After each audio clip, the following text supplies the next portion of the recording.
time for the doubt, they counted me out, I'm getting it in, yeah. No time for no loss, I'm paying the cost, I'm in it to win, yeah. Refuse, mine, it can't be diffused. If you ain't thinking the same, then we playing by different rules. You can't see the vision, we living at different views. Until we complete the mission, keep getting up, never snooze. I walk the mile in my shoes, had the mind of a fool, chasing diamonds and jewels. Trust me, I was confused. Started minding my business and used my mind as a tool. Ended up finding my purpose and found the time to get to it. They told me I couldn't do it, they told me I couldn't make it. They sold it, could never break it. That's sadly mistaken. I need a piece of the pie, I want it so bad I can taste it. They told me like Toby, keep on running toes, they gon' take a few to lose. Built the win, applied myself, I felt it in.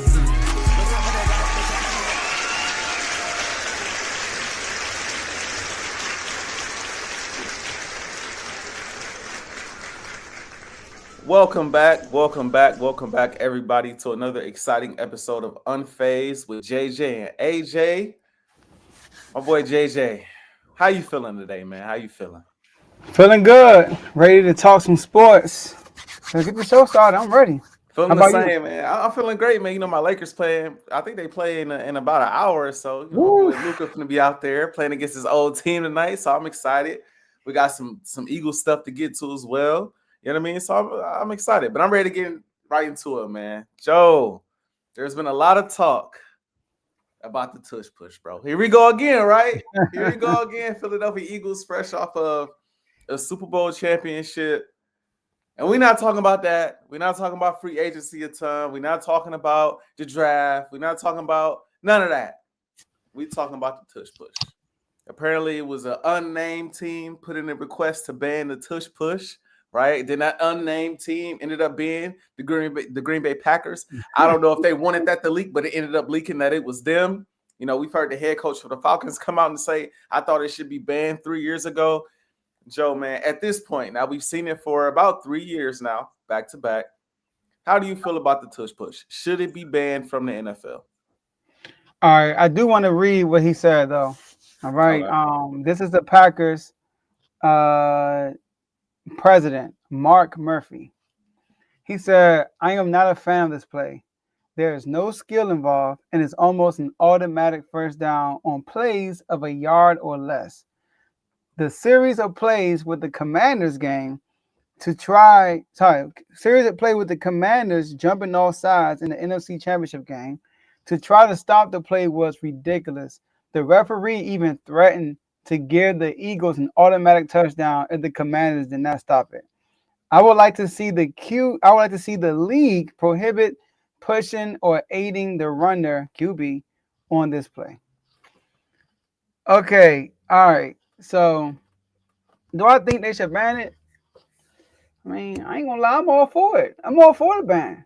If they don't want to ban it, it is what it is. But I can't understand why teams want this ban. Because the Eagles figured it out. The Eagles are very successful at it. Very successful at it.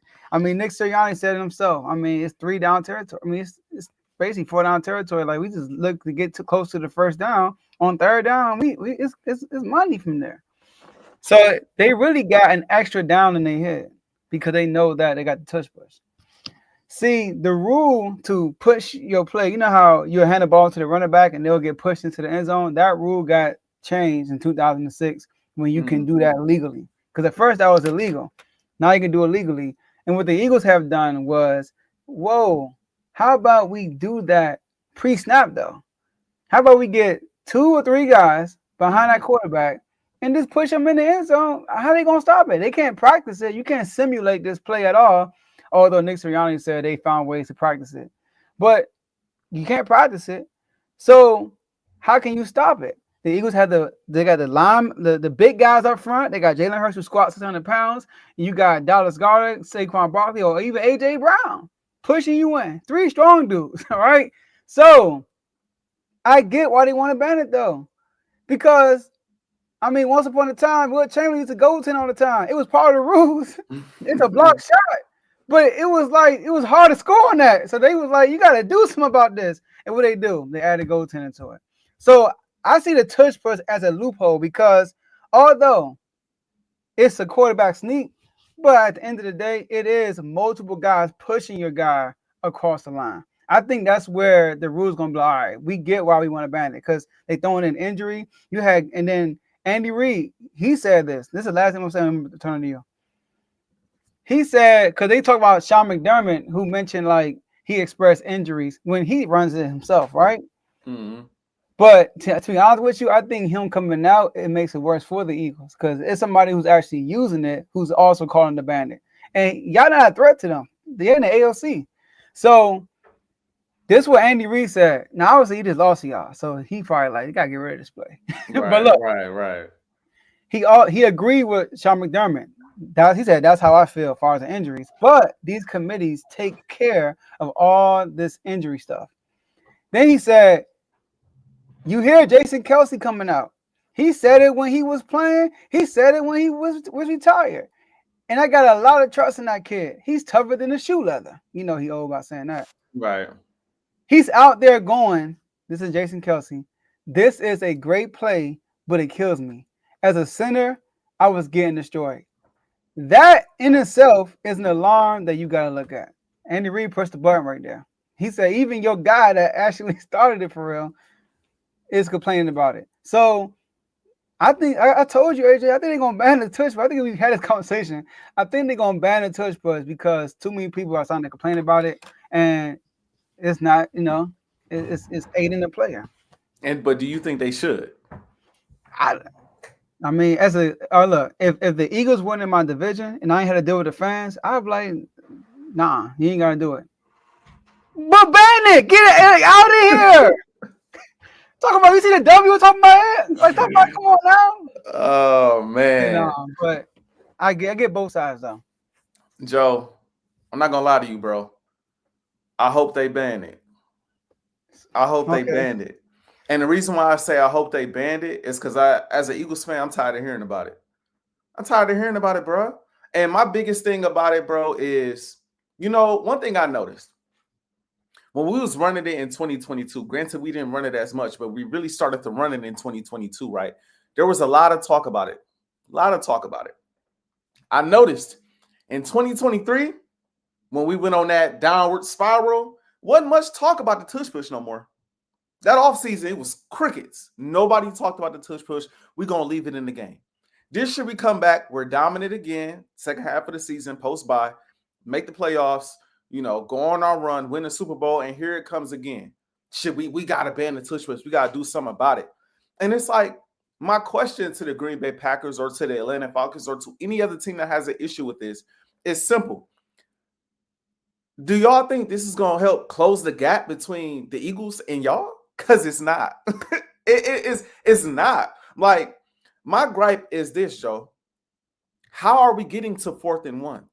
How are we getting to 1st and goal, 2nd and goal, 3rd and goal? Y'all are having a hard time stopping us from getting in this position. You think if we went to the regular QB sneak, we still wouldn't get the first down? It might not be as effective, right? But the Eagles will probably do a lot of the same stuff. Like you brought up Jason Kelce. They're gonna run the QB sneak a very similar way that's gonna hurt Jason Kelce. It's all about getting really low to the ground and leverage, That's them helping to push Jalen Hurts over the line is not the part that hurts the center or is hurting Jason Kelce. It's him snapping, getting extremely low to the ground, using that leverage, and then the defensive line jumping over him or reaching over him trying to make the tackle. That's going to be there in the QB sneak as well, which is going to be ran either way, right? The Green Bay Packers ran the same play against us 2 or 3 times in the wild card round, converted every time. Why don't y'all just – if I was any other team in the NFL, I wouldn't say a word. I would literally mimic the same thing and just not use my quarterback. I would do exactly what the Green Bay Packers did against us in the wild card round. I would motion my tight end over, hike the ball under center, and do the same thing. I would do the same thing. But my biggest thing, Joe, is I just feel like we are the only team in the league that runs this effectively. And that's why I feel like the league – while I can understand it, the league has to push back to an extent because it's like, yes, we understand the quote unquote injury risk. Yes, we understand the pushing of the quarterback, and it's automatic, and it could be automatic and all these things. But the fact that only one team does this super effectively and the rest of y'all don't, it just makes the rest of y'all look a little, it make y'all look a little soft. It make y'all look a little weak, like y'all trying to ban a play that only this team does well. I wonder if it was the Green Bay Packers that consistently ran this play well, if they would have the same gripe. I wonder if the Atlanta Falcons ran this play consistently the same way as us and had the same amount of success, they would have the same gripe. I wonder if the entire league did the same exact play and had the same success as us, if they would still want it to be banned, Joe. I highly doubt it. But since it's the Philadelphia Eagles that run it to this extent, they run it as often as they run it, right, and have this type of success, now we got to step in and do something about this. Come on, man. If we was the Cleveland Browns, we weren't winning nothing, they wouldn't care. They wouldn't care. So I look at it honestly as a cop-out. It's not as if we haven't seen it stopped. If I'm not mistaken, Washington stopped it in the NFC Championship game going for a 2-point conversion. It's not as if we haven't. I've seen the coach stop it at one point. I've seen other teams stop it. So it's not like it's impossible. It's hard to stop because we're good at it, but it's not impossible to stop, right? So it's not as it's to me. It's just, to me, Joe, it's lame. But as an Eagles fan, I want the NFL to ban it. I want them to get rid of it, because all we're going to do is find other creative ways. We have an aggressive coach. We're going to find other ways to go forward on 4th down and convert. And we still going to smoke y'all. I just want the rest of the NFL to know you're still going to get smoked. What you need to do is you need to focus on improving your roster. You want to know why it works? Because we have Jalen Hurts. You want to know why it works? Because we have one of the best offensive lines in the game. That's a big part of it. Maybe you should get a quarterback that squats 600 pounds and improve your offensive line. Maybe you should go sign a running back. Maybe you should go get some great receivers. Maybe you should go get a great defense. Maybe if you focused on that, you wouldn't care much about the tush push, because maybe you'd be better than us and we wouldn't be a problem. That's how I see it, Joe. Focus on making your team better, and you won't have no problem with the tush push, because we lost a bunch of games last year using the tush push and nobody said anything. So that's just my 2 cents, man. I hope they get rid of it and we smoke these guys. Yeah, people are complaining because it's successful. That's why it's being a complaint, But I do think the tush push is a now. Do I think it's gonna like take y'all from 100 to like 60? No. I do think the tush push is a big part of y'all's success, though. For sure. Now I'm not gonna say it's a bigger part, but it's a huge part. Being able to extend drives is key, and that tush push is like, it is automatic. Y'all have the right pieces for it. I mean, I'm looking at y'all numbers. Y'all 4th down percentage as a whole is 70%. The tush push was 81%. And that's 3rd downs, including that. Because there were times when y'all on 3rd down, it was like 4th and 2, 3rd and 2. Okay, we went to tush push it twice. Boom, boom. Times y'all did that. So that's 50% right there. Was really 100% on 4th down. So like, if you take away the tush push, I want to know what's the Eagles' 4th down conversion rate without the tush push. That's a stat I haven't found. I want to see that, because I haven't found that either. It's a big difference. Like, I look at us. The big part about success, we were 87% on 4th down in the regular season. 87. So, and outside of us, only y'all and the Bills are up there because of the tush push.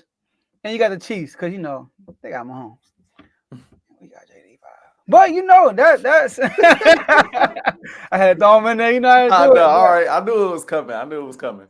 But seriously though, like I wanna get that stat. If somebody listening, what's the Eagles' success rate on 4th down without the tush push? Because I do think it's a different game if y'all don't do the tush push. It's a different game. I don't know the numbers behind it, but just by watching the Eagles, like, we have converted multiple 4th downs, throwing the ball deep. I didn't see Jalen Hurts drop back, throw the ball on 4th and 2, lob to AJ Brown. We did exactly. We did this on the NFC Championship game. Like, we did it in the Super Bowl, but we didn't get it because they called a flag on AJ Brown, right, on the first possession of the game. Like, that's why, like, it just, I just, even though I think it'll help teams, at the end of the day, bro, like, we also have Saquon, bro. Like we Nah, turn for around real. and hand the ball off to Saquon. That's probably going to be behind that offensive line with Jalen Hurts being a threat to run. Like, we're still going to convert a lot of first downs on 4th and 1. Like, the best way to stop this is to prevent us from getting to those to 4th and 1. Like, that's the best way to. Easy said and done, though. But see, this is the thing. Why is it easier said than done? It's easy. Exactly. Yeah, you're right. It's easier said than done because Howie Roseman has built a great roster. So you know what you do to combat that? Build a great roster. The Green Bay Packers don't have a great roster. They don't have an elite offense. They don't have an elite defense. The Atlanta Falcons don't have an elite offense. They don't have an elite defense. Like, if I'm a GM or if I'm an owner, my issue is not the tush push. My issue is my personnel. I have to improve my personnel on both sides of the ball to beat the Philadelphia Eagles. That's where your focus should be. Not, we gonna ban this move. The Green Bay Packers have made the playoffs several years. The tush push wasn't around when Aaron Rodgers was losing to the 49ers in the playoffs. You're right. Tush push wasn't around, you know what I mean, when they lost to the 49ers last year with Jordan Love. Well, it was around, but that didn't cost them the game. The tush push didn't cost them the playoffs, the wild card game this past year against us. That's not the reason why they lost. It's like my bad. Go ahead. I'm with you, but I was discussing too when Frankie Louisville was getting caught offsides. Mm-hmm. Like, all he was trying to do is time it, because y'all had did a tush push to play before that, and y'all didn't get in. Yes. But y'all moved though. Y'all got a little closer. Yeah. And that next one was an automatic touch. Y'all was not gonna get stopped. Y'all move forward every time. So what he tried to do is time it, and then they threatened to give y'all 7 points. That was crazy. But technically, that is the rule, though, bro. It is the rule. If you jump off sides X amount of times in a row like that, purposely. No, he did not purpose. He was trying to time it. But I mean, you still purposely you're trying to time it, right? But you're not. How do I phrase it? Like, because it's an automatic TD. Literally automatic. There's no way they were going to stop you from getting another inch. But see, this is the thing. If people really watched, the tush push does not get stopped by people jumping over the line of scrimmage. It stops with the leverage on the offensive line. It gets stuffed at the line of scrimmage. Like, guys jumping over the line, most of the time it never works, bro. But y'all needed literally like another, because we had stopped y'all and y'all got a little inch forward. We needed like another inch. Y'all literally like another nose football that y'all was gonna get in. So he let me just time it. So what he's saying is, the man they can't even stop it. They had to try to time the stop, try to time the snap. So as an Eagle fan, if I'm an Eagle, I'm like, yo, stop crying, get over it. I see it as it's a loophole in the system. Literally, you got guys pushing this 600-pound squatting dude forward. That's it is like him. I mean, I'm sorry. But if you could push the running back, and people do that. People had done that with their tight ends and all that stuff, If you could push the running back who's probably stronger than Jalen Hurts, then it might be a loophole, but it's smart. You could push the running back. How come we can't push our quarterback? No, you can't push this. They don't line up like the tush push though. It's more so he hit the hole first, and then everybody start pushing. This is y'all from the jump pushing Jalen Hurts. That's that's hard to beat, bro. It really is. You already got a disadvantage right there. Come on, man. It is advantage. Whoever's doing the tush push. I feel like if every team did a tush push, everybody's fourth down rate would go up tremendously. It's just a big injury risk to their quarterback because they're not as big as Hurts. But if I'm the league, I get why they try to ban it. They're like, bro, nah. And as a viewer, this is phantom out of it. I kind of hate that play because it's so predictable. It's it's literally guaranteed. When it's 4th and 1, it's like, okay, they don't get the first down. The few times I get stopped, I'm hyped. Oh my God, they got stopped. That's a few times though. But what's more exciting? Y'all go out and actually convert the regular way. Like everybody else, like y'all go out, hand the ball out to Saquon, throw it to somebody. Then it's more like, okay, they touch push, all right. That's why all them touch push touchdowns Jalen Hurts you get no credit for it. It's like, bro, it's like you getting pushed into the end zone. But if you think about it, the tush push wasn't around till Jalen Hurts was around. You're right.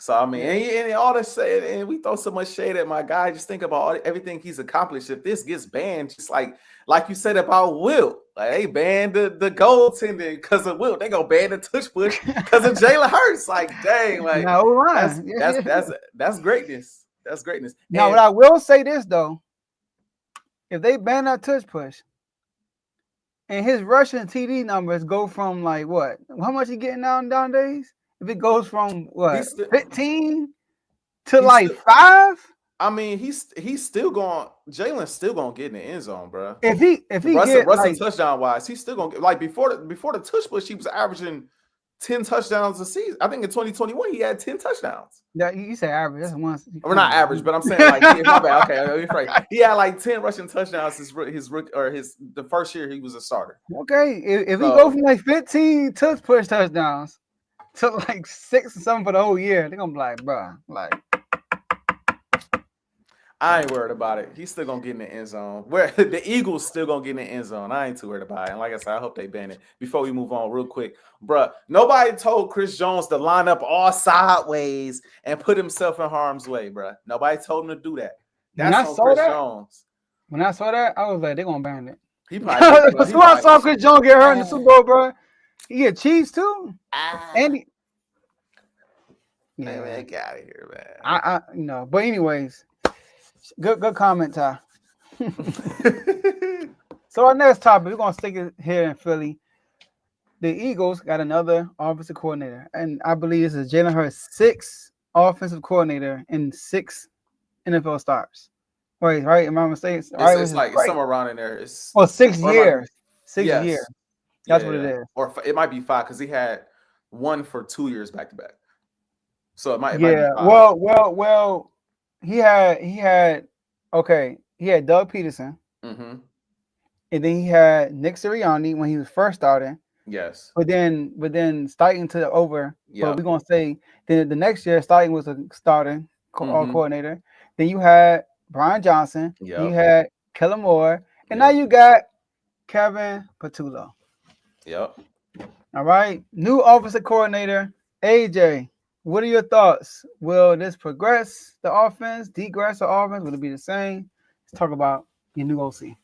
Yeah, I'm not gonna lie. When I first heard the news, man, I wasn't too happy about it. I'm not gonna lie. I wasn't too happy about it because I was coming from the standpoint and the mindset of, in a way, before I looked into it, my mindset was like, yo, we've seen this already. Like, we've seen the Philadelphia Eagles promote within and it not work out.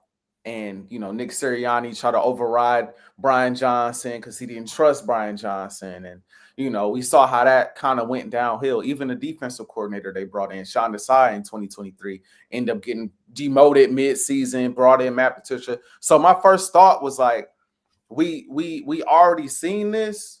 Why do we need to see this again? But then once I started looking further into it, my next thought was understanding that, he has been our pass game coordinator for, I don't know, over 5 years now. Pulling it up right now, actually. He's been our pass game coordinator since 2021. So we always complain about Jalen Hurts having a different coordinator every offseason. We got a different coordinator.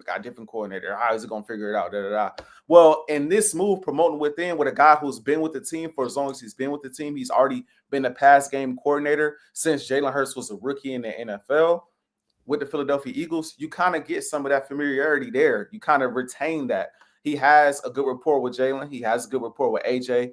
With the receivers, with the offensive line, with the coaching staff. And so you already have that in place. You don't have to come in and revamp the wheel. You don't have to come in and completely break what's already been working. And so from that standpoint, and then you look at the standpoint of like with Brian Johnson only had like 2-3 years of coaching experience at this level. whereas Kevin Patullo got 15. Now it's in a bunch of different positions. I mean, you got receiver coach, you got assistant receivers coach, you got quarterback coach, you got pass game coordinator. It's a bunch of different roles. But the thing I value most, like I said before, is his time with the Philadelphia Eagles and him knowing the guys, knowing what works, what doesn't. He saw what worked with Shane Steichen. He saw what didn't work. He saw what worked with Nick Sirianni. He saw what didn't work. He saw the whole Brian Johnson situation, things that worked, things that didn't work. He saw this past year with Kellen Moore, what worked and what didn't work. So now you get to come in, all right, I'm going to use what works, and I'm going to add my own expertise to it, put my own twist to it to help take it to another level. So I'm remotely confident. I am. I'm not super like, oh, my gosh, yes. I'm geeked like how I was with Kellen Moore because Kellen Moore was established and proven and had already done the role before. And I knew what he could do, right? I could care less what Cowboy fans had to say. He had proven that he could be a good offensive coordinator. Kevin Patullo hasn't done this just yet, but I think he's done enough to say, okay, I think we good. And the last thing I'll say is this. We're fresh off of a Super Bowl, bro, right? We have to trust Nick Sirianni's judgment because Nick Sirianni is making the call. We have to trust his judgment. We don't know who Shane Steichen is if it's not for Nick Sirianni. I'm talking about us Eagles fans. Us Eagles fans wouldn't know who Shane Steichen is if it wasn't for Nick Sirianni. We don't know who Gannett is, honestly, if it's not for Nick Sirianni, right? Like, we have to trust. He's the one who brought in Kellen Moore. We have to trust that he knows what he's doing at this point. He knows what winning looks like. And so I'm going to rock out with that. And after we let go of Brian Johnson, we let go of the assistants last year and cleaned house, Kevin Patullo stayed. And I'm guessing there's a reason for that. He must be pretty darn good at what he does because he could have been fired with the rest of the assistants, but they kept him around, right?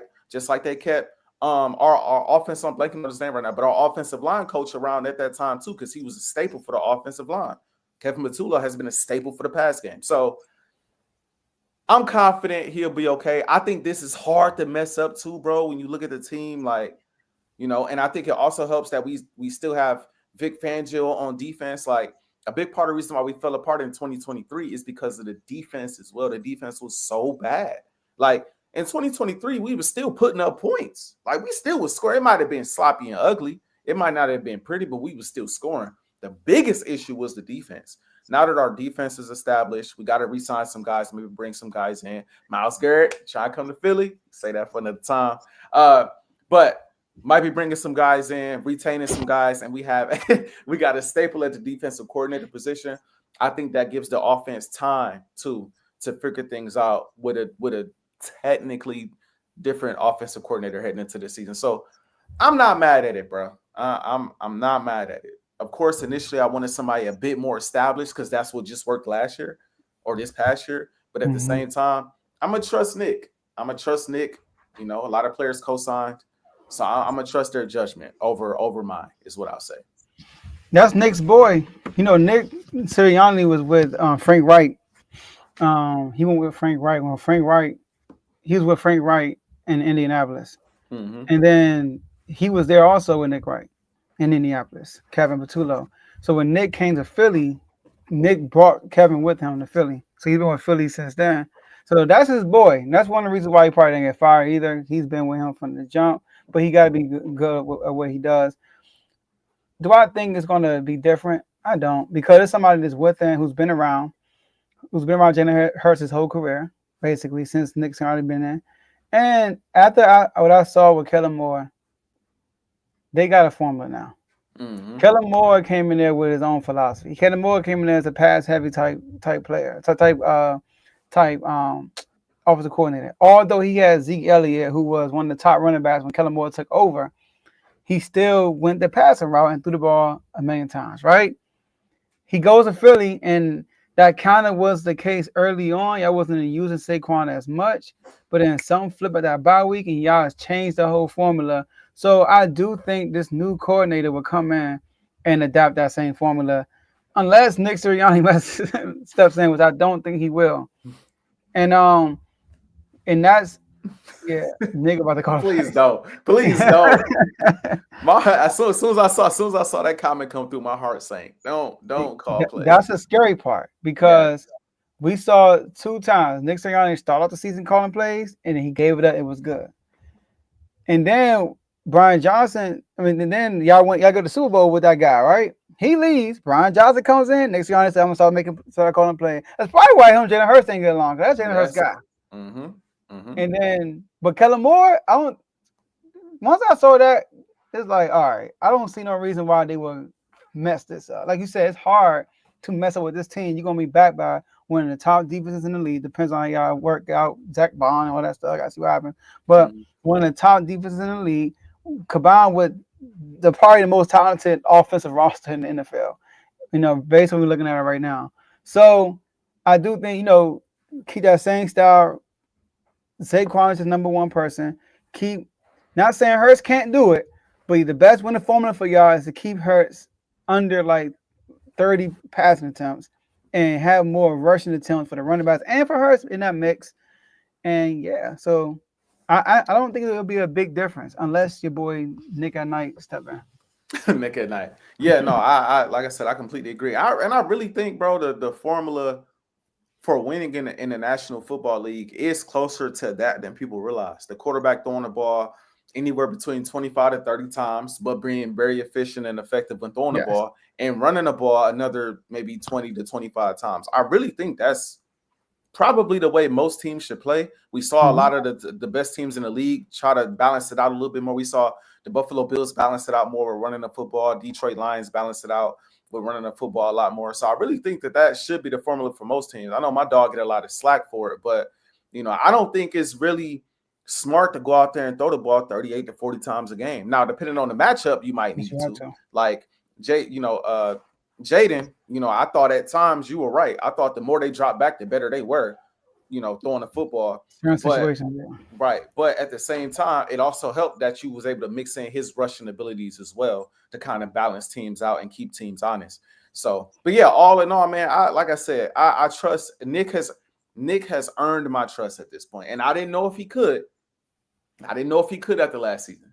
But at this point, I think Nick has earned my trust. And all I ask for Nick is to trust his decision. Because, you hired Brian Johnson, or you promoted Brian Johnson. Do you want to override Brian Johnson when things wasn't going the way you wanted them to go? So in this situation, bro, trust your decision. He going to have some rough games. Kellen Moore wasn't perfect. He was good. He was dang good. But he wasn't perfect. He had some games like, all right, well, what we doing? He going to make some mistakes, especially early on, bro, trying to test things out. Let's see if this works. Let's see if that works. Let's run this. Let's run that. There's an art to calling plays. It's an art to it. And we know that. So let him work out the kinks early in the season. Don't be doing too much. Don't override. Trust your decision. And let's just see how it all plays out. But overall, this is the closest thing we could get, Joe, to having the same coordinator for Jalen Hurts.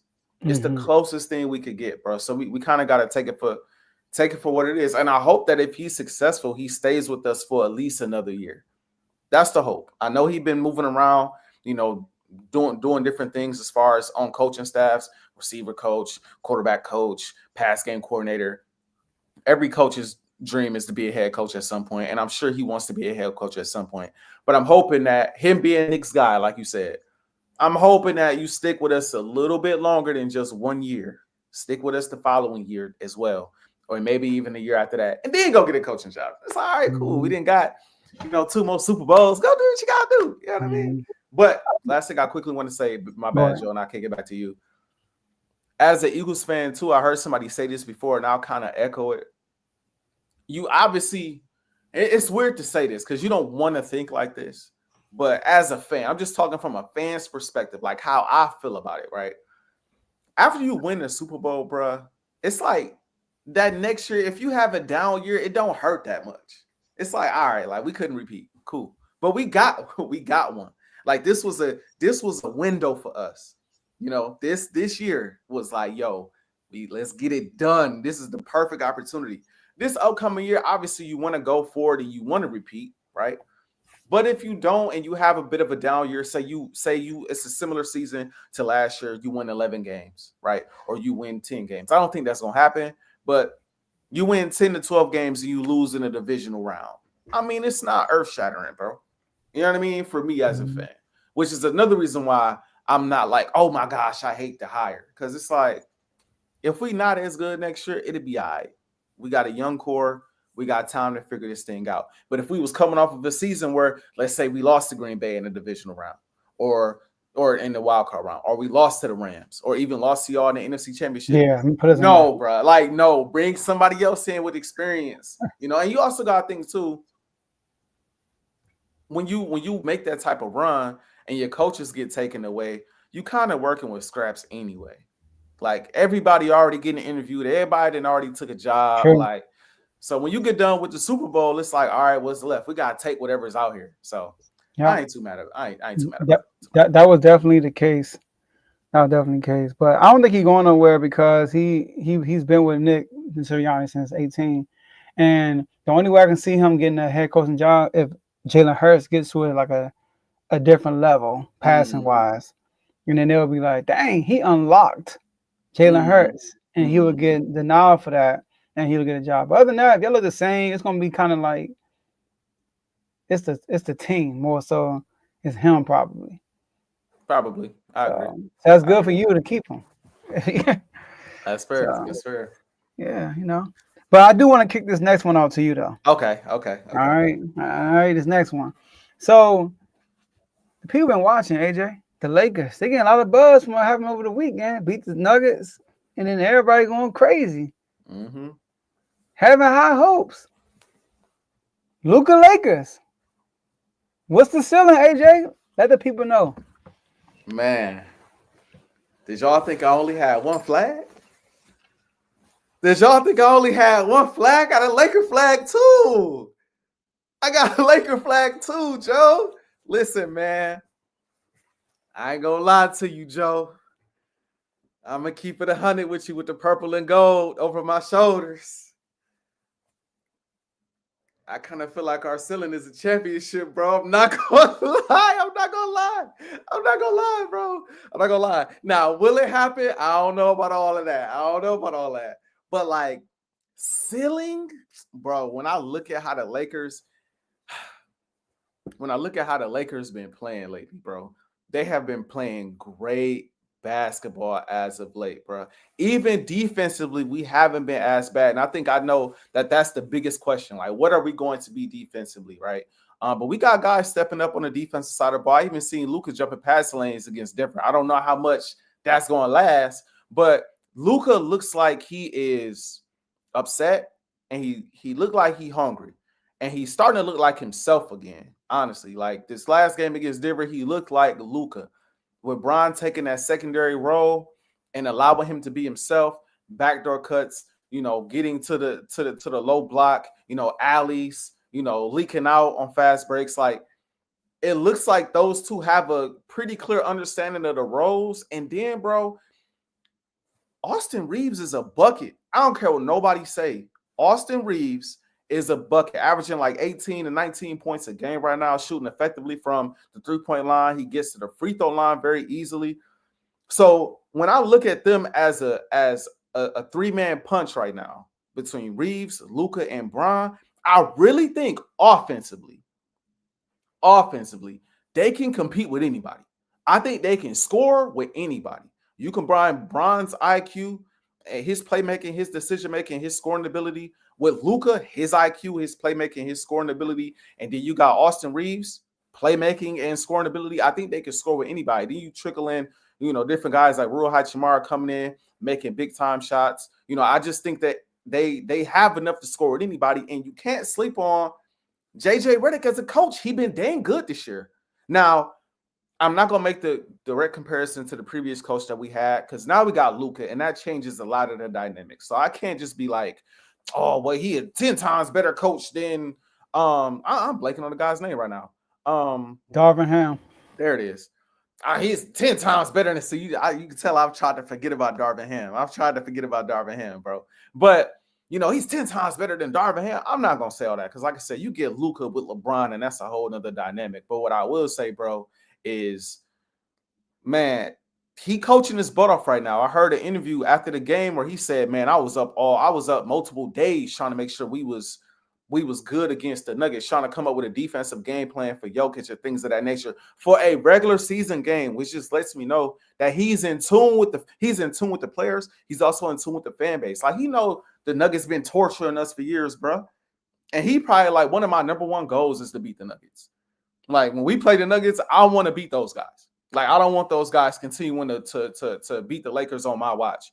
And so I'm not gonna lie, bro. I feel like the Lakers, the way they play, how smart they play, how effective they play on offense, I think they got a shot. Will they? I doubt it. But I think if we talking like what's the highest ceiling that they could reach as a team, bro, Luka and LeBron with Austin Reeves, I think they can win a championship. I genuinely do. I'm not gonna lie. All bias aside, when you watch them play, I think it's possible. I think that's the ceiling. Floor, first round exit. That's the floor. I agree with you. Wow. I do. Wow. Okay, I called my father called me the other night, and he was talking about the Lakers. I said, Dad, they got a low floor and a high ceiling. They just do.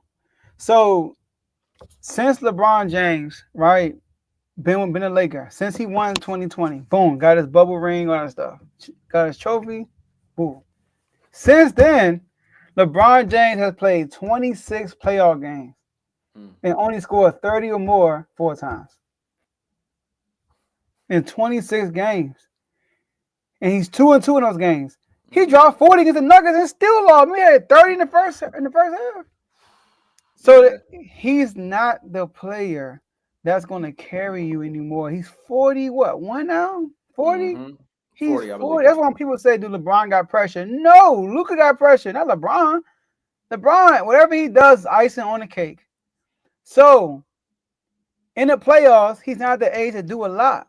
But one thing, AJ, one thing I know about Luka Doncic, that boy going to show up in the playoffs. Yeah. That's one thing I know. I don't look at Luka and say, he ain't show up today. He might not have abilities. Like, he's not as fast, quick. He can't play defense. But you want a dog in the playoffs to carry you, to get you a bucket? Luka Doncic is your guy. And Luka's playoff career, he played 3 playoffs so far. 4, sorry. Averaged 31 the first time in the bubble. Averaged 35 the second time, led the playoffs in scoring. Averaged 31 the third time, went to the Western Conference Finals and led the playoffs in scoring. And last year, playing with a messed up ankle, I think it was an ankle, messed up leg, whatever it was, he averaged 28. So he's a bucket. He's going to do him. So I believe LeBron James and Luka Doncic would be a good pair. It would take LeBron to another level. Going greats are with other greats. They just go a different level. When you saw LeBron in the USA team, there were moments when LeBron went on another level. That's just how it is when you play with another good player. You know, it brings the best out of you. And secondly, you mentioned the defense. Now, do they have to be all world in defense? Now, their defensive rankings right now, 7th in defensive rating, 14th in field goal percentage allowed, 20th in turnovers forced, and 11th in opponents' points per game. So, do they got to be worldly? No. But can they at least be like top 12, top 15, right? Since Luka's been in the lineup, it's a short sample size, only 5 games, right? Since Luka's been in the lineup, they got the 7th best defensive rating, 7th in field goal percentage allowed, 3rd in turnovers forced, 7th in points per game. So can they, if they around the top 10 like that, yep, with the offense, they can make some noise. And lastly, AJ, you said it, JJ Redick. Now, I mentioned this. I don't know if we did Unfazed. Unfazed wasn't out yet when he got hired. But I kind of compare him to Joe Mazzulla. So when they hired him, Joe Mazzulla is a fanatic. He's a guy that might be up until like 5 o'clock in the morning trying to figure out like certain things. JJ the same way. JJ, he was on ESPN, Old Man the Thief. Then he had a thing with LeBron James, right? Him and LeBron bringing us up. He's obsessed. That's how he is. So And that's why I said it might be a good move for the Lakers, but they got to give him time. But I didn't know they were going to drop Luka in the basket. Bruh, nobody did. Not even the Lakers. Dang. So this what he did. I noticed something. When they played the Nuggets, he played a lot of time with LeBron and Luka out, Luka and LeBron out. A lot. So I said, let me go track this, right? Luka and LeBron. So I tracked out when they got subbed out. They got subbed out multiple times when one of them are in there. Right? Multiple times throughout the game. LeBron and Luka played a total of 63 minutes. They played a total of 25 minutes without each other. So almost half the minutes they're on the floor is just one of them. And that's for a team, bro. That's scary. Yep. You got LeBron doing this thing, then LeBron coming out. Luka coming in. God. Right, bro, right. You know, because they kind of the same player, right? So they played 20. So I'm not gonna lie, like this could be something special. They can. The key person, and you look at your roster defensively, Rui Hachimura got size. The key is Vanderbilt. Vanderbilt is y'all guy. He has to be healthy in this playoff run. But the X factor for y'all, period, on defense is Jackson Hayes. Oh, Jackson Hayes, yes. Not Austin Reeves. I'm not even going to give him the opportunity to be an X factor because he won't. I know for a fact on defense he won't be an X factor. But Jackson Hayes, the quarterback of the defense, is a big man. When y'all played against the Nuggets, he was a big part of that.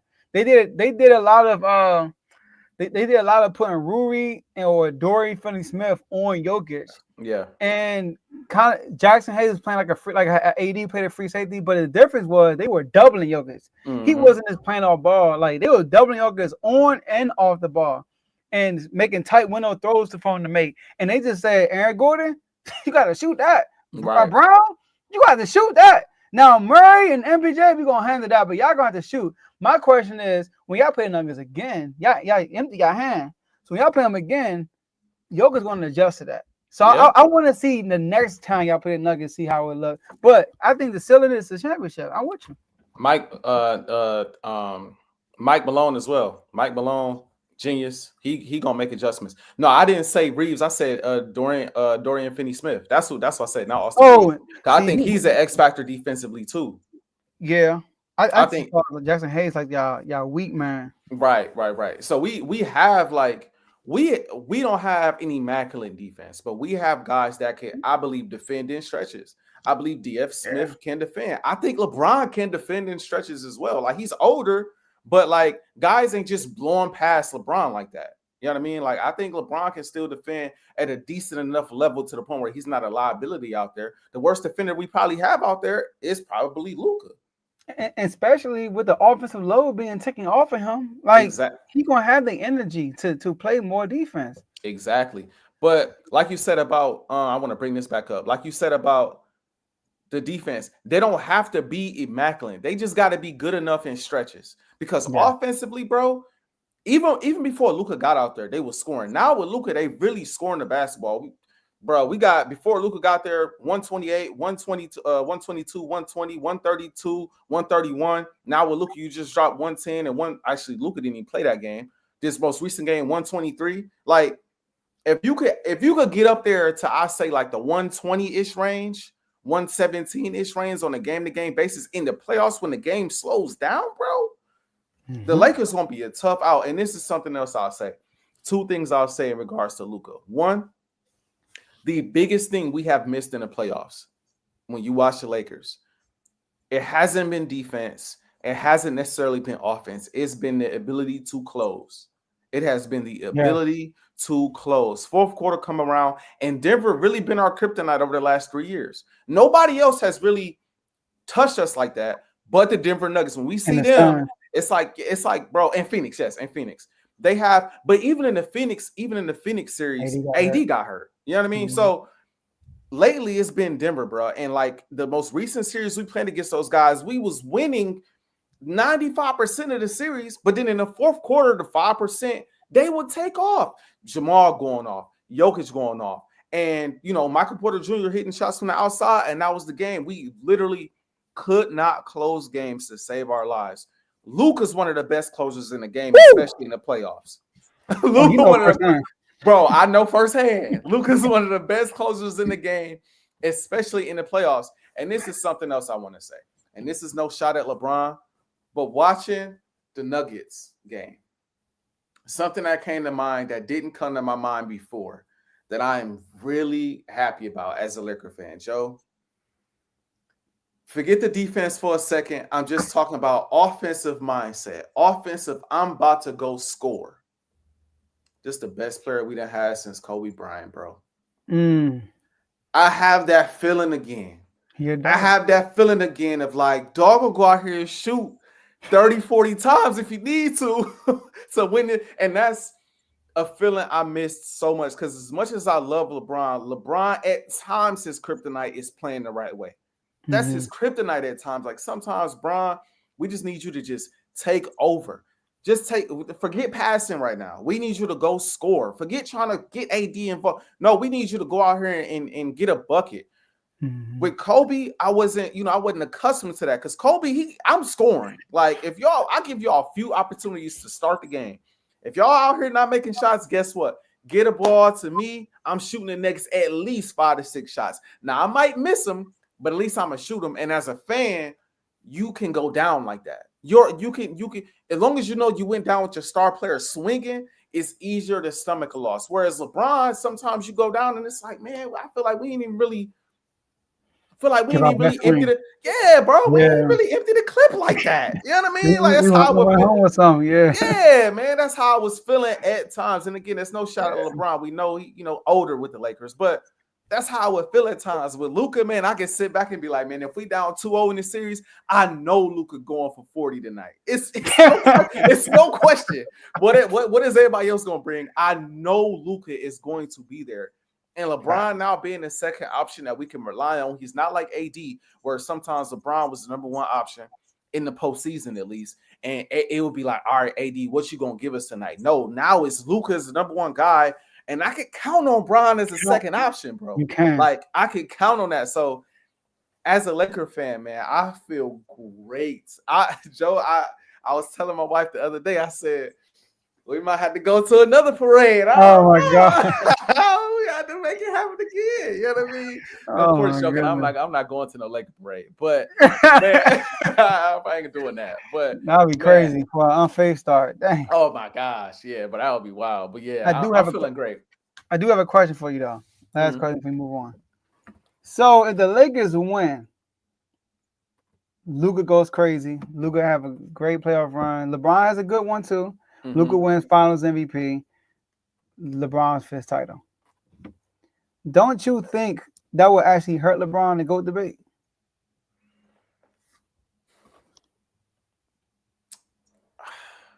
I don't necessarily think so because of where he is. This is what I'll say. I don't think it helps him a ton because of how they won. That's what I'll say. I don't know if it helps. Yeah, but see, I don't think I will. I think it would have held more weight if he was the number one guy and he led us to the championship and he won this next year with AD. I'd feel differently. I'd also feel differently if we won this championship and just say Luka's not 100%. Like say Luka's not Luka, but he gets us to the finals with LeBron being the second option, and then LeBron just has a ridiculous finals. Then it's like, all right, I might bring the conversation up again. But if the Lakers win the way I envision them winning, which is Luka's the man here, and Luka's calling the shots, and LeBron is the second guy. He's averaging 23 points in the playoffs. Luka's averaging 30 or so. At that point, I don't think it helps him. I don't think it helps or hurts him. I genuinely don't. I don't think it would hurt because he's 40 now. Like he's at the point now. I'm not sure how it would hurt him. Is what I'm really getting at. I'm not really sure how it would hurt him. One thing that I give Bron props for, and one of the reasons why he's my number 2. Jordan and LeBron are the only players to have 4 more championships and were the best player every time they won. Only one. Kareem wasn't. Yeah. That's why Bron passed Kareem. Kareem had magic. Yeah. You know, Larry Bird didn't do it 3 times. He did, you know, he went from Jordan was the only one, and then LeBron came along. But LeBron get his 5th one, which is still on the Jordan, and he had to get it with the help of somebody. But my guy shut it down on AJ after that. But I don't know how winning. I don't know how winning, because at the end of the day, he's a part of that winning formula. You know what I mean? Like, they don't win at this point without LeBron. They don't just win with Luka. It's one thing if he get hurt and they go win, bro. You know what I'm saying? But like, he's still gonna play a pivotal role in us winning if we win the championship. I mean, so does Scottie Pippen. That's true. That's true. But LeBron is 10 times more established than, like, LeBron is already, in most people's eyes, LeBron is already the second best player ever. Like, he's already established in that spot already. And so I just don't know how, again, even though he wouldn't be the best player on this, you just couldn't count it for him in the GOAT debate.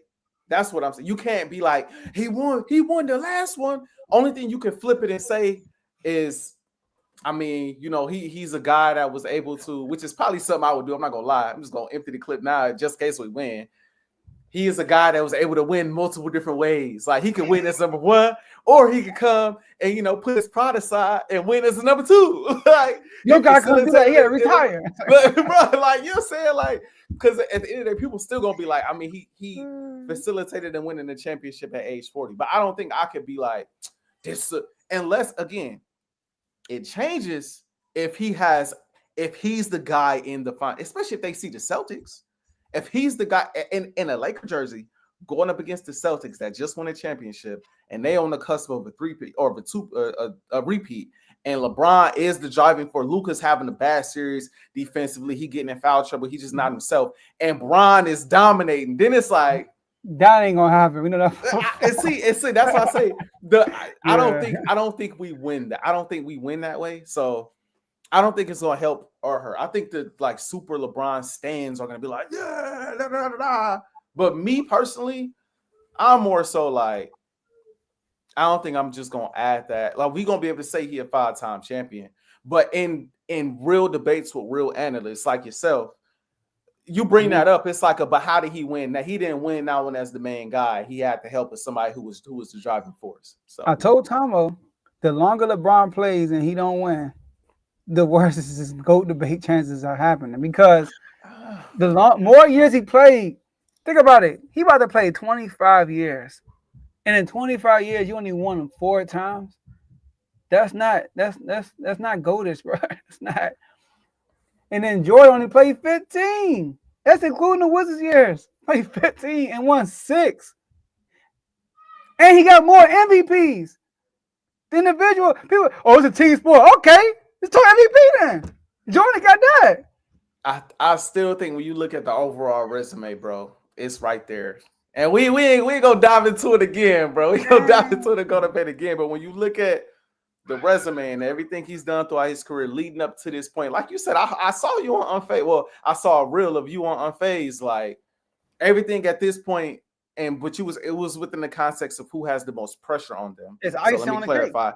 Everything else he does at this point is icing on the cake, and that's personally how I feel. I think, again, if he'd have won the championship with another championship with AD, we having different conversations. But now with Luka and LeBron's on his way out, I don't think that anything that happens from this point forward, unless he's a complete shell of himself in the playoffs, I don't think anything really hurts him at this point. I genuinely don't. I think what would hurt him is if this somehow didn't work with Luka. He couldn't figure out how to make it work with Luka because he couldn't accept the role of being number 2.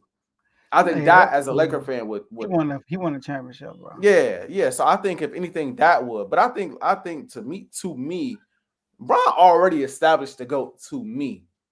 He will kill the Kobe talks though.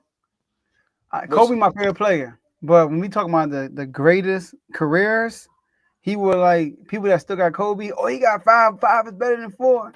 Oh yeah, because Kobe. If he gets the 5th one, then it's like, yo, because Kobe got 2 Finals MVPs. But I just had to bring it up because I'm just saying, like, I said icing on the cake because I don't think it'd go. You know, ice on the cake is adding on to his resume, you know, but I don't know, man. Jordan, I mean, the dude did it 6 times. I mean, and won all 6 times. Finals MVP. I mean, I'm just saying. And it wasn't That's like the true. Kobe one when everybody said, "Oh, it should have been Paul Gasol." He ain't got none of them. Not one. It was clearly him every time. We did see the team, practically get to the Eastern Conference Finals without him, though. I mean, I'm just saying. I'm just They saying. didn't. We They got the did see second round. Scotty. I said practically. I didn't say they actually got to the practically. What we doing with us now? Huh? We doing hypotheticals now, dog. I know.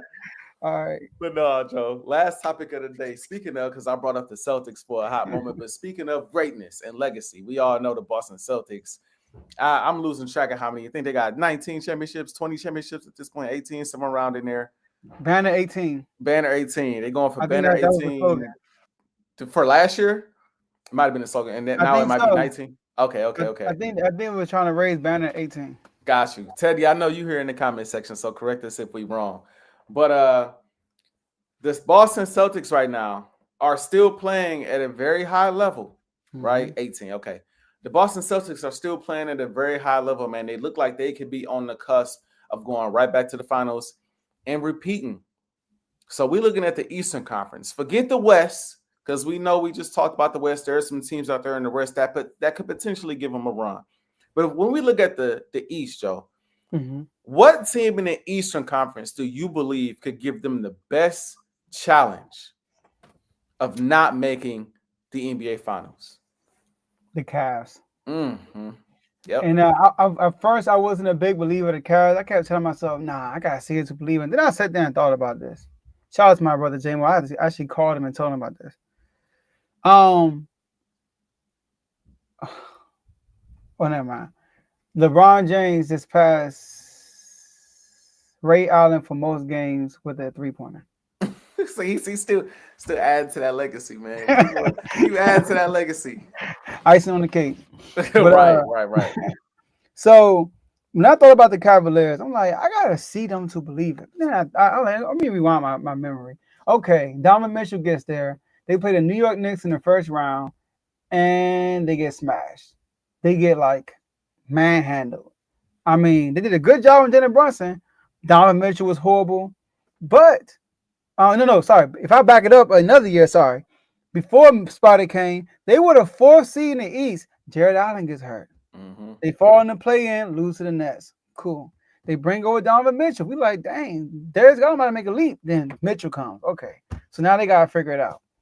They get to the regular season. They turn out to be like the fifth seed, I think, or fourth seed. They play the Knicks. They get out rebounded. They get out physical. It was horrible. I had no confidence in them to come into next season. They play a physical Orlando Magic team. They win in 7 games. They go against Boston, and I think they got a game off. Boston swept them. No, they got a game. They got a game. Spider gets hurt, and no Jared Allen again. So this year, what they do? Jared Allen is healthy. Spider is gonna be healthy, God willing. Right. I hope he's gonna be healthy. They wouldn't go get DeAndre Hunter, which is a big piece. Huge. They specifically got him for Tatum and Brown. So I look at everybody in the East. New York, too soft. Celtics they can't even beat no top team in the NBA right now. Too soft, too finesse. They're gonna beat them. I look at Orlando. Orlando could be a tough matchup, but they've been hurt all year. How's the continuity? How's the health gonna be going to the? They still young. All those factors play into Orlando. I think Orlando will get there eventually, but they just been injury riddled all year, and they just all over the place. And who else? So the Cavs, I'm looking at, they got Evan Mobley, who played that number one option. He had a good series against Boston last year. That was a good run for him because part of the reason why they lost to the Knicks the year prior was because of him. He was garbage. But he stepped his game up. Even this year, took it to a new level. Two-way player. Jared Allen, a good defensive player, right? They got shooters. They still got Max Strus. DeAndre Hunter shooting 40% from 3. Even Okoro is shooting close to 40% from 3. So, and they got Darius Garland. So they have right now. What I'm worried about with the Cavs is the fact that they are the best three-point shooting team in the NBA. They shooting 39% of the team. That's not going to happen in the playoffs. This cut it. That's not going to happen in the playoffs. But how far is it going to come down, though, is the question. That's the question. Will they be still able to win games? Because they got the best offense in the league. They shooting 30. They shooting 39% from 3, 49.8 from the field. are they going to be able to sustain that with this great Boston Celtics defense? One thing about the Celtics, they're very good defensively, and they don't turn the ball over. So it's every point you get is crucial. They're already good offensively. They don't turn the ball over. They ain't first in the NBA in turnovers right at first, as far as giving it up. They don't give it up. So can the Cavs? But one thing they do have, they got a guy who can get you 40. And you need those type of guys when you go against these juggernauts. But do I think they're gonna win? No. They got the best chance, in my opinion. I agree. The Cavs is the first thing that come to mind. I think respect needs to be put on them right now. They're the number 1 seed in the East. So respect should be put on them. I mean, they number 1 in points per game right now. They number 2 in field goal percentage per game right now. They number 2 in point differential. And they're top 10 defense right now in the league as far as points allowed. So they can score with the best of them, and they can also defend with the best of them as far as being a top 10 defense in the league. My biggest question for them, obviously outside of health, is Darius Garland, bro. To me, he can be their X factor as their number 2 potentially, but he got to play well. The last time I seen, I got to pull him back up because I just had him up because I was thinking about it earlier today. The last time we seen Darius Garland in the playoffs, bro, he did not play well. I'm looking at it right now. 15 points a game. It was an uptick in his assists, but 43% from the field, 35% from 3. He just didn't play. He didn't look like regular season Darius Garland. The thing with the Celtics, bro, is the Celtics have so many guys that could kill you. Even the guys you don't think about shooting the ball from the outside can kill you. And so you need all hands on deck as far as scoring the basketball. Donovan Mitchell, I think, is going to do his thing. We saw the one game they won. He was getting money. He was doing his thing. But once, he wasn't. Darius Garland wasn't good last year. He's got to be better. But once, like I said, once Donovan Mitchell went down, it was like everything else around him crumbled. And I thought that Darius Garland would be a little bit better. And he just, like Teddy said, he was bullied. He did not play his best ball. And so I think that's going to be key for them, bro. I think you're going to have to potentially match what Tatum and Jaylen Brown do on the offensive side of the ball. And most importantly, you got to be efficient. Just shooting 43% from the field, 35% from 3 is not going to cut it. It's not going to cut it. But I give them the best opportunity because I think they're the most well-rounded team right now in the Eastern Conference. They'll come into the playoffs with a ton of chemistry. Hopefully they'll be healthy. And they have what they need in order to push them.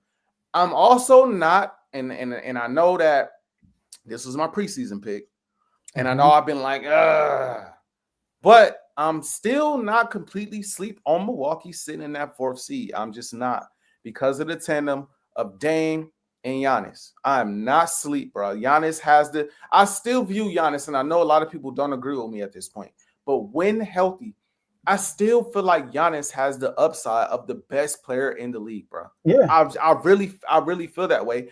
The problem with the Bucks over the last couple of years has been health. They just simply have not been healthy. If those 2 guys can get to the playoffs healthy, Bobby Portis could figure out whatever that was that he took that he wasn't supposed to take and be himself in the regulars in the postseason. I think they'll also be formidable. And I threw some shots at Kyle Kuzma, but I don't think I did it on the show. But behind the scenes, I threw some shots at Kyle Kuzma as a Laker fan because I know what I saw when he was with the Lakers. He was making me mad. But he could be a decent little 4th, 5th option for them, hitting shots from the outside, putting pressure on the basket, and can't really sleep on Kevin Porter Jr. either as a 6-man, 7-man coming off the bench who can play make and get buckets as well. Yeah. So I also think that they have a well-rounded team. I really think they have a solid team in place. They just have to be healthy. I will say this. If you give me 100% healthy Bucks team and 100% healthy Cavs team, I have more faith in the Bucks against the Celtics than I do in the Cavs because I just trust Giannis and Dame more than I trust Donovan Mitchell and Darius Garland. But if I had to just call it today without knowing, and I just got to go off history from what I've seen, I got to go with the Cavs as being the biggest threat. All right. Here's my thing with the Bucks is that Hold When I on, look at my bad. Don't do this to me, y'all. This I'm getting ready. oh, I'm gonna turn we it gotta get on off. as soon as we get off. I'm test that's first priority. I'm trying not to even think about it right now.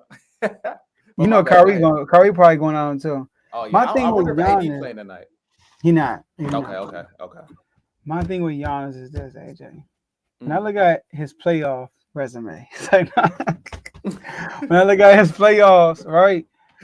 I Oh, mean, I see what you're saying. Like, when I oh, look at bruh. when I I look got at his playoffs, though, this is what my thing with Giannis. Giannis is kind of a dude that I give him props because he did it, but when he did it, a lot of you know, guys was like, banged up on that road. bruh, Kyrie got hurt. They were blowing the Mhm. Bucks out when Kyrie was playing. Kyrie gets hurt, and then James Harden gets hurt. Then you play the Hawks. Then you play the Suns. So, but you won. I give you a credit. But what about the time when you played Toronto and you lost? Right? What about the time you played the Celtics and you lost? Like, now I know he played the Celtics. He didn't have Chris Middleton. But like Mhm. I look at I want to see Giannis in the playoffs and make a real run against like a gauntlet, like Mhm. against these teams. So when you say the Milwaukee Bucks healthy, I don't know. I can't guarantee that because Giannis hasn't shown me that. Like, has he? Like, He ain't been. I don't think he's been in recent years since he's won the in championship. position. He hasn't been in position. He hasn't been healthy enough to show it. I would say. Well, then he lose to Or Miami. him or the team hasn't. Well, he was hurt against Miami, Oh right? yeah, he If I'm got not hurt. Yeah, mistaken. he lost to Miami before that. My Yeah. bad. He got hurt in the bubble against Miami, and then they Mm-hmm. swept Miami next year. Yeah. Kudos to you. When they won the championship, he swept Miami. Yeah.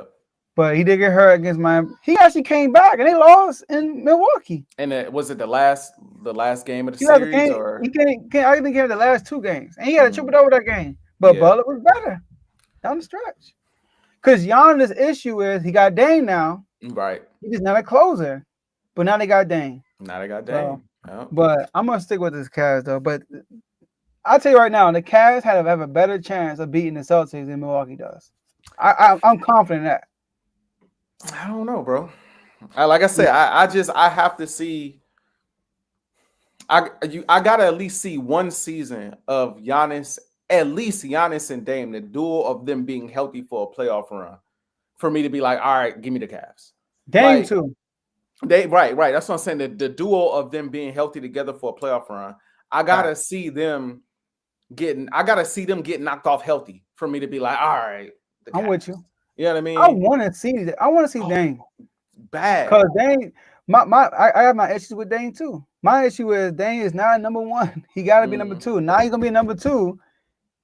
And Giannis is the perfect fit. Like, yo, you can do what I can't, and I can do what you can't. Let's do it. Yep. So Exactly. You know what? We're amped up the pressure on Milwaukee. As you want to do. And I think we should.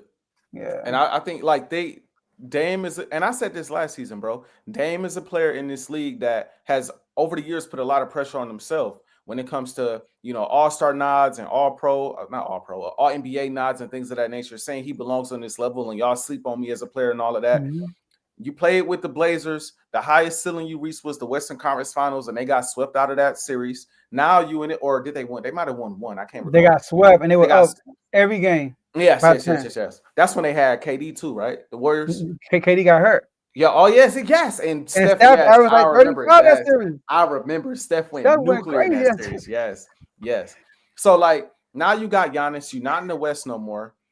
And I just think that if he is what I think he is, if Dame is playing at the level that I believe he can play at, bro, it might sound crazy, but him and Donovan Mitchell neck and neck to me. If Dame is playing like Dame, so if Dame is playing like Dame, and your second best player is already neck and neck with the Cavs' best player, then you throw Giannis on top of that. Yeah, like I think they have. I think they just got to put it. They got to be healthy and they got to put it together. They got to be healthy and they got to put it together. And they gonna need the supporting cast who I believe in. Lopez, Bobby Portis when he comes back. Kevin Porter Jr., Kuzma to an extent. They're gonna need the supporting cast to step in and play well as well. But I think those two guys, bro. Now, what makes it tough, and it's the last thing I'll say before we get off. What makes it tough is when you watch the Celtics and the Bucks play, man, the matchup of Jaylen Brown on Dame be tough sometimes. Bro. They defend at a high level, bro, and they make it tough on Dame. Andrew Holiday, yes, like their perimeter defense makes it extremely tough on Damian Lillard, which is why Giannis is gonna have to be the focal point, and Giannis is gonna have to get those guys to do what he did before. They gotta build a wall to stop you, and at that point, if you could get most of the attention to be on Giannis, it frees everybody else up. Dame being one of them, frees everybody else up. Unless they just straight up, we're gonna build this wall, but we're gonna still face guard Dame with like Jaylen Brown or something. And you might be in trouble there. But we just talk about who gonna give them the best challenge. I think if healthy, I'm going with the Bucks. I just don't know if I can count on them to be healthy, which is why I'm going with the Cavs. See, Giannis doesn't answer the Jaylen Tatum problem, Jaylen Brown problem. That's true. The Bucks don't have an answer for that. That's that's always my issue with them. That's why I said when they match with the Celtics, it's just a bad matchup for the Bucks. It really is. It really is. All right. Great show, AJ. Let's get these last words in, you know. So my last words for today's show, shout out to the whole R2L network. Shout out to the whole R2L family. Shout out to my boy AJ, partner in crime on Unfazed. Shout out to everybody in the comment section. We appreciate y'all for tuning in. And everybody who's watching. My boy Jonathan Allen about to be gone. Mm-hmm. But I saw it coming. Jonathan Allen. I mean, he only no pros, nothing, but he's a 2-time Pro Bowler. I give him his props for that. He got his contract, got paid, but he dealt with the injury when he played the Ravens and he came back. But his contract, it's not too big for today's salary, but we can get probably more production from his contract. And Johnny Newton has been playing very well too. So the tackle. So he's going to find a team. Hey, we appreciate you. You were the Terry McLaurin of the defense, meaning like the voice of the defense, the motivator. Alabama, he went to Alabama, played with Nick Saban. Shout out to you, man. But Kings, Zach LaVine, I saw that 42-point game. I saw that. That was crazy. That was crazy. See, my thing with the Kings is we got a bunch of guys like who are good. We got a lot of good guys, but we don't have no one that can be great. DeRozan have his moments. LaVine have his moments. Sabonis have his moments. Even my boy Malik might be having his moments. But Fox, he had ability to be the best player on the floor, on both sides of the floor. We don't really have that on this team. But with the collective talent that we have, I'm curious to see how it works in the playoffs. Because we do have isolation scores. We do have that. When things do get broken down, we need a bucket. We have guys that can do that. DeRozan could definitely do that, and LaVine could do that. But how far can they carry us, and how would the defense look? So, shout out to Doug Chris. You've been doing your thing, too. But that's all I got to say.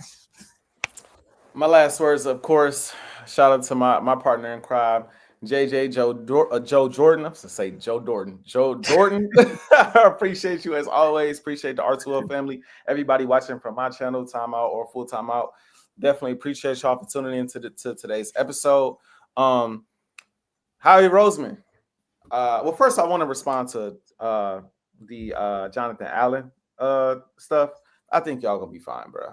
Like it kind of hurts to lose him, but y'all gonna be like y'all the most intriguing team this offseason for me as a division rival. Like, what are they about to do with all this money? How are they about to move? They got Magic there, they got Adam Peters there. What kind of moves are they going to make to surround y'all? What kind of moves y'all going to make this offseason? That's the most intriguing thing. But outside of that, Howie Roseman, I saw a piece of his interview today where he said, Eagles fans, be patient with this offseason. It might be some things we do that are unconventional, things of that nature. Howie, bro, you got my trust, bro. You ain't got to worry about me sweating. Only thing I am going to say is, bro, re-sign Zach Bond. Give him what he wants. Bring in Zach Bond. Everything outside of that, like, if we lose Milton Williams, that will hurt, but it'll be all right. I trust that we're going to revamp that defensive line. You know, if we lose Slay, it kind of is what it is. You know, we're gonna have to deal with that. Like, I'm okay with losing some pieces, but do not lose Zach Bond, bro. Please make sure you re-sign Zach Bond, especially because we got a lot of rivals going for him too. Like, we got a lot of, like, San Francisco looking to try to get him, or, you know, I think I seen Washington might end up being in the mix, or it's a lot of different teams that is a threat to us. That, and I say it's a threat lightly because we the Super Bowl champs, so I say that lightly. But it's a lot of teams that are quote unquote a threat to us that would get a guy like Zach Bond, and Zach Bond he's a difference maker, as we know. So please resign him. Outside of that, Howie, you got my trust, bro. Hey man, Howie Vision, you got it, bro. I'm not too worried about it. I know you're gonna do what is necessary to make sure that we are competing next year, and our offense is under contract, bro. So if it falls on our offense like I thought it would this year, I think we should still be okay as far as winning big time games. That's what I'll say about that. But of course, man, shout out to the Super Bowl champs. I always gotta say a little something about them. Shout out to the Super Bowl champs. Lakers, man, I see 25-20 right now. I see Luka got 9 points, 3 of 7 from the field, 1 of 4, 7 rebounds, 4 assists already.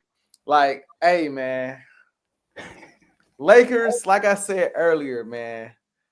Keep balling. Keep doing your thing. Right now, it's about continuing to ramp up and build that chemistry for the playoffs. We're not going to be in the play-in for the first time in forever, which is nice, which is lovely. So we'll get that little break before the playoffs to get the body right, get healthy and all of that. And it's time to see what we can do, man. The sky's the limit for what we can accomplish. I view the West as wide open. Even OKC playing as well as they play, man, they can kind of be hit or miss some nights too. And so West is wide open, especially when you got a guy like Luka Doncic, man. So that's my last words, man. Like I said, I appreciate everybody for tuning in. I'm definitely about to check out this Lakers and Mavs game. I know that, man. So, like usual, we remain unfazed. Unfazed.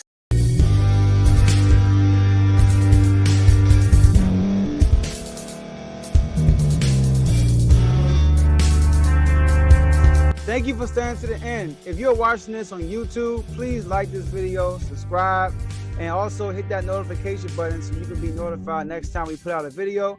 If you're listening on any podcast platform, subscribe and hit that notification button, y'all, so you can be notified we put out another podcast audio.